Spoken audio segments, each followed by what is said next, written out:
Aksum, the heart of our empire, the cradle of Ethiopian civilization and culture since antiquity. Even so, every time our caravan stops here to sell its wares and acquire necessities for the village, the city seems less grand. More roofs need thatching, less shops are open, and even the shouts of the hawkers are ever so slightly less audible. My son Daniel doesn't notice, of course. For his 12th birthday, I promised that he could travel with the yearly caravan and see Aksum for himself. Ever since we entered the city, the boy has stared in awe at every building. The city is indeed a marvelous sight for a country lad living in the northern highlands.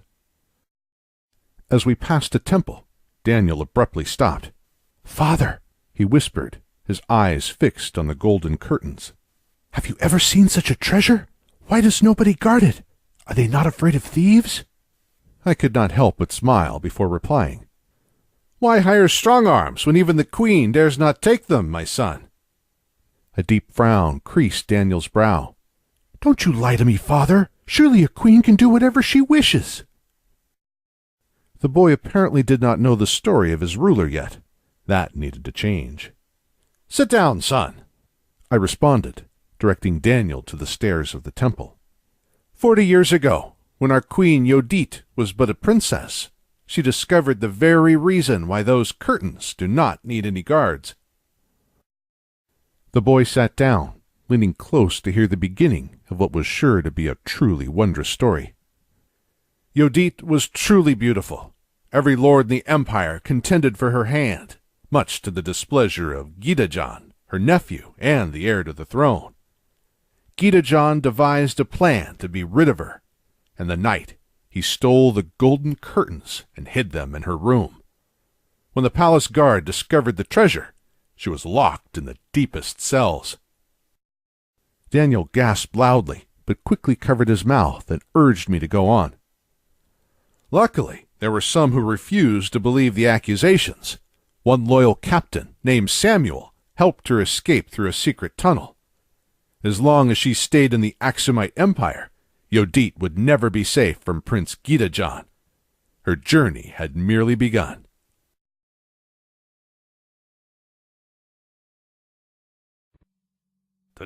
It won't be long before Gidajan finds out about your escape. You have to depart these lands immediately. Don't worry, there are only a few enemy guards, and deal with them swiftly.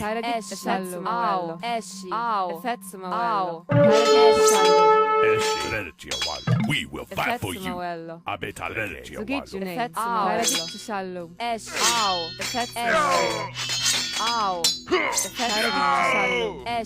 I know of a small village whose inhabitants are still loyal to me. From there we can arrange our plans.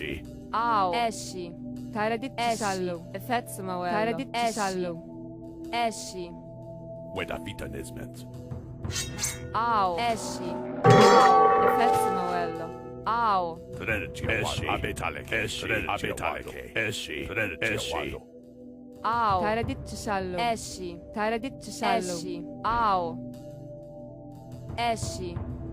I know of 3 possible escape routes.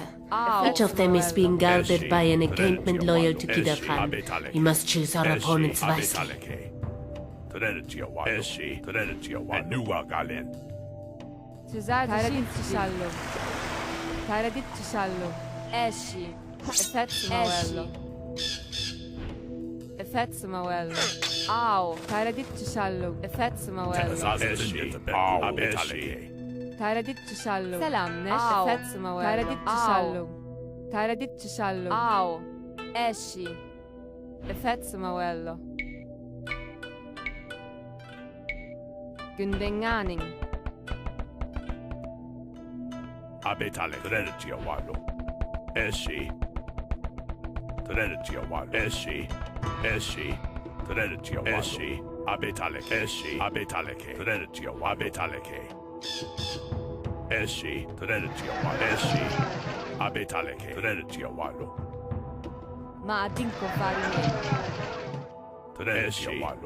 Possibly in need of our powerful rams? Pay us 500 gold and they are yours.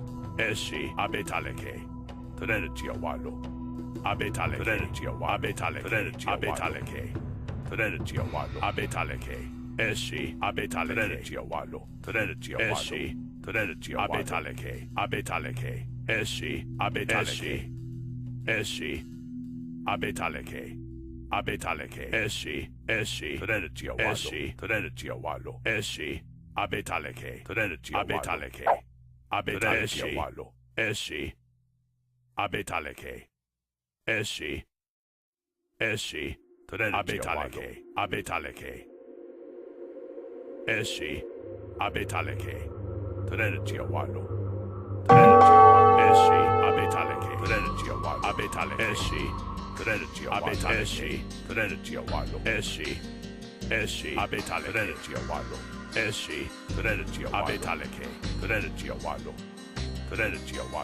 Selamnet.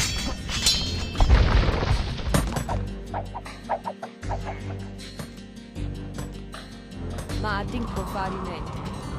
Esci. Au. Effetz Noello. Taradit Cisallo. Effetz Taradit Cisallo. Au. Esci. Taradit Cisallo. Effetz Noello. Taradit Cisallo. Au.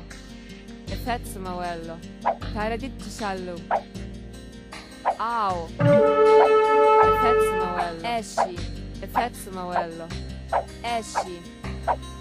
Esci. Taradit Cisallo. Esci. Au. Esci. Au. Au. Esci. Taradit Cisallo. If you pay me 500 gold, you may use my transport ship.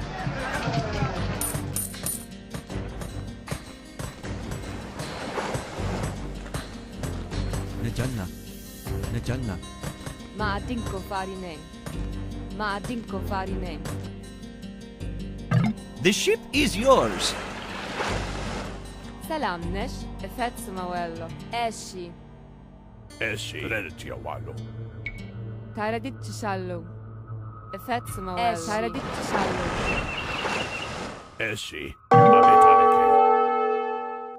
And Nuwa Galen.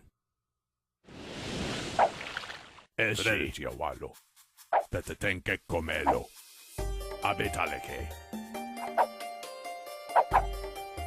Teazazatin yet a Abetaleke Wallo.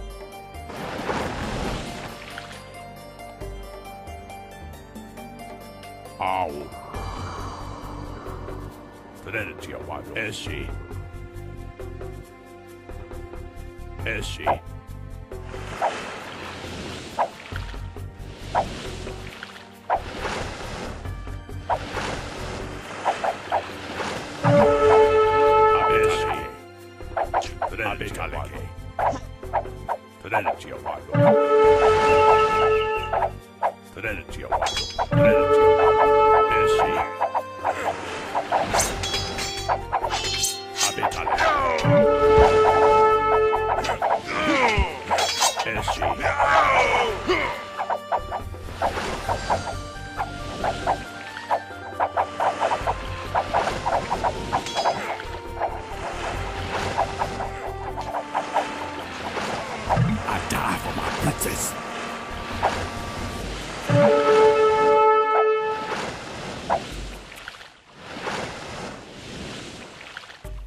Taradit Cisallo. Effetz Noello. Esci. Taradit Cisallo. Our princess has escaped. Fetzmawello. There is still hope for Axel. Au. Taradit Cisallo. Fetzmawello. Esci. Fetzmawello. Daniel laughed with joy. I knew Yodit would escape Prince Gitajan. After a few seconds, his face became more serious. But how did she become queen if she left Ethiopia, father? He finally asked. Indeed, a good question, Daniel, but we must be going, I responded while lifting him up. The sun is already descending. We still need to visit the market. Mother will not be pleased if we return to the village without a gift for her. If you help me find one, I will tell you how Yodit fared in exile. That promise put the smile back on the lad's face.